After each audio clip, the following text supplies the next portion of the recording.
example 2.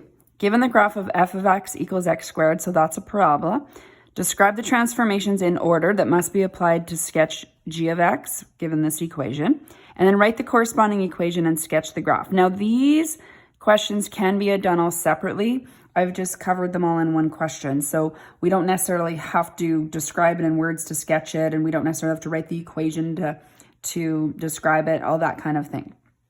Okay. So let's start with describe the transformations. Even if the question didn't say in order, that is the expectation. You have to describe stretches and reflections first. So the good news is if you actually read left to right, your stretches and reflections are always written first in the A and the B value anyway. So this negative sign means we reflect the x-axis. So I'm just going to do this in point form. Reflects x-axis. Point form is fine. 1/2 is a vertical stretch. So we don't want to abbreviate that because the question specifically said describe. So vertical stretch by a factor of 1/2. You don't include the negative sign in your stretch. That's taken care of with the reflection.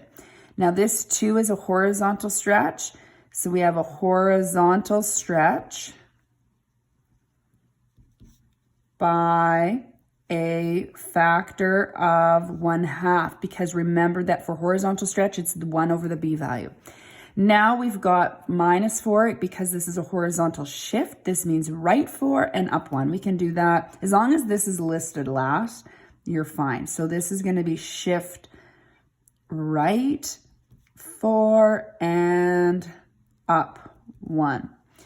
All right. So then it says, write the corresponding equation and sketch the graph. So to write the corresponding equation, I need to look at this. This equation right now is written in terms of f of x. In other words, had I not told you what f of x was, and I said, please graph g of x, you couldn't. You would know all the transformations, but you wouldn't know what the graph looked like in the first place. So you wouldn't know what shape you should be drawing. So writing the proper equation means that I'm actually going to apply these transformations into the x squared equation or the quadratic equation. So the squared is going to be in the question, but not function notation, or that f cannot be there. So the equation would be still g of x, -1/2, but I don't put the f in there. All of those transformations are staying the same, but that squared is in there to tell me it's a parabola. It tells me it's a quadratic equation. And the point behind this is that this equation now, had I said, now please graph g of x and gave you this equation, you would know the shape is a parabola. You would probably sketch y equals x squared first and then work with that. So our next step, we're going to sketch it. I'm going to do that in the next video just so that we don't have this video be too long. So go to the next video to complete example 2 and I'll show you how to sketch this equation.